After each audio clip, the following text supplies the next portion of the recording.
بالله من شرور أنفسنا ومن سيئات أعمالنا من يهد الله فلا مضل له ومن يضلل فلا هادي له أشهد أن لا إله إلا الله وحده لا شريك له وأشهد أن محمدا عبده ورسوله لا نبي بعده أما بعد يا أيها الذين آمنوا اتقوا الله حق تقاته ولا تموتن إلا وأنتم مسلمون يا أيها الذين آمنوا اتقوا الله وقولوا قولا سديدا يصلح لكم أعمالكم ويغفر لكم ذنوبكم ومن يطع الله ورسوله فقد فاز فوزا عظيما لا يضل لأولي الألباب. Sadaqallahul azim. Shaimin shaimat rahimakumullah. Puji syukur dan senantiasa selalu kita panjatkan kehadirat Allah Subhanahu wa taala.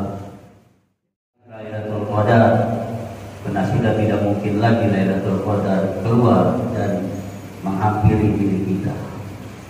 Ini semua itu hanya harapan, doa dan keinginan agar ibadah kita di bulan suci Ramadan mendapat derajat takwa yang di dalamnya mendapat malam Lailatul Qadar, yang malam itu lebih baik daripada 1000 bulan. Hari ini pula Allah takdirkan dan Allah tunjukkan kebesarannya.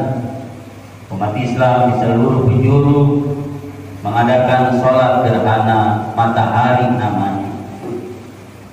Ada apa ini terjadi? Pertanda apa gerhana itu muncul? Hadirin, tahukah kita di zaman baginda Rasul Sallallahu Alaihi Wasallam hidup, ternyata gerhana itu hanya sekali terjadi.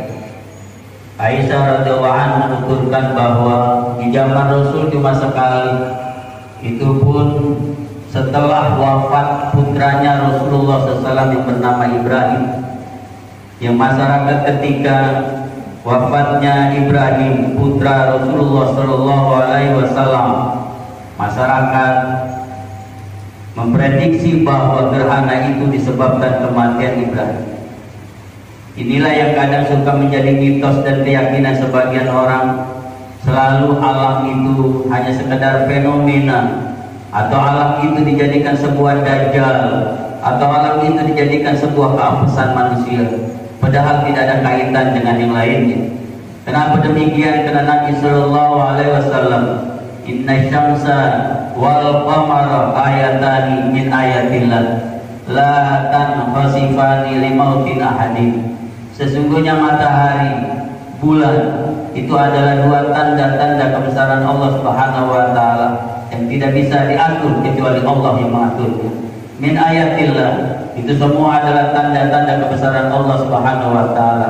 Yang kata Nabi, la tanqasifani limautin ahadin. Tidak ada kaitan gerhana bulan maupun gerhana matahari dengan kematian seseorang, siapapun dia yang mati, mau raja maupun orang biasa, orang gede maupun orang kecil, termasuk keturunan baginda Rasul Muhammad Sallallahu Alaihi Wasallam, antara mati dengan gerhana tidak ada kaitannya.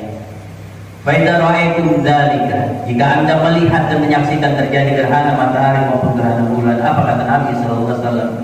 Fadhkurullah wa sallu wa kabbiru wa tasaddaqu. Ada 4 yang harus kita kerjakan ketika terjadi gerhana matahari. Yang kata Allah tadi dalam surah Al-Imran di awal sudah saya bacakan, inna fi khalqis samawati wal ardh wa ikhtilafil laili wan nahar la ayatin li ulil albab. Sungguhnya kejadian langit dan bumi, berubahnya siang dan malam, menjadi satu tanda kebesaran Allah Subhanahu wa taala, dan ini adalah pelajaran buat orang-orang yang cerdas. Ternyata ketika itu terjadi, hanya ada sebagian orang yang cerdas, mayoritasnya mereka tidak cerdas. Hanya orang-orang yang beriman yang senantiasa idza dzukirat ayatu zadatum imanan wa ala rabbihim yatawakkalun. Ketika ayat-ayat Allah dibacakan, maka hati umat Islam itu bergetar, dan kemudian dia terpanggil dengan menjalankan 4 poin yang Nabi ajarkan. Apa itu? Fadhkurullah, tergesa-gesa untuk menghampiri rumah Allah, tempat ibadah. Disitulah beliau senantiasa menyebut-nyebut nama Allah Subhanahu wa taala. Nabi menjalankan salat gerhana matahari maupun gerhana bulan. sambil mereka pada bertakbir dan diiringi dengan sedekah. Apa tujuannya? Sampai Nabi mencontohkan dan menjalankannya dengan begitu semangat. Yang semua itu adalah pelajaran buat kita sebagai umat Rasulullah SAW, sebagai hamba Allah yang senantiasa beriman, yang Allah pasti memberikan kebesaran-kebesarannya dalam rangka mendidik diri kita. Kenapa Allah didik? Agar kita senantiasa wa'budullaha wa la tusyriku bi syai'an. Kita senantiasa agar beribadah kepada Allah Subhanahu wa taala, bukan kepada yang lain. Kita dilarang untuk menyembah selain Allah, apalagi menyekutukannya. Sangat naif dan sangat dibenci oleh Allah Subhanahu wa taala. Di dalam surah Al-Fussilat ayat 37 Allah Subhanahu wa taala berfirman, "Wa min ayatihi al-lailu wan naharu wasyamsu wal qamar la tasjudu lisyamsi wala lil qamar wasjudu lillah." Kata Allah, sebagian tanda-tanda kekuasaan dan kebesaran Allah Subhanahu wa taala bermula malam, siang, matahari dan juga bulan. Mereka tidak pada sujud kepada matahari, juga tidak sujud kepada bulan. Wasjudu lillah, melainkan makhluk Allah semuanya sujud kepada Allah Subhanahu wa taala. Matahari namanya. Ada apa ini terjadi? Pertanda apa gerhana itu muncul? Hadirin, tahukah kita di zaman baginda Rasul sallallahu alaihi wasallam hidup, ternyata gerhana itu hanya sekali terjadi. Aisyah radhiyallahu anha menuturkan bahwa di zaman Rasul cuma sekali, itu pun setelah wafat putranya Rasulullah SAW yang bernama Ibrahim. Yang masyarakat ketika wafatnya Ibrahim putra Rasulullah SAW, masyarakat memprediksi bahwa gerhana itu disebabkan kematian Ibrahim. Inilah yang kadang suka menjadi mitos dan keyakinan sebagian orang. Selalu alam itu hanya sekedar fenomena, atau alam itu dijadikan sebuah dajjal, atau alam itu dijadikan sebuah keapesan manusia, padahal tidak ada kaitan dengan yang lainnya. Kenapa demikian? Karena Nabi Sallallahu Alaihi Wasallam, Inna syamsa wal qamara ayatani min ayatillah la tankhasifani limautin ahadin.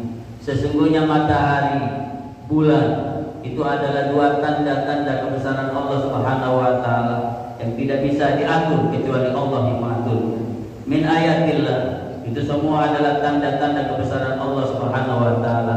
Yang kata Nabi, la tankhasifani limautin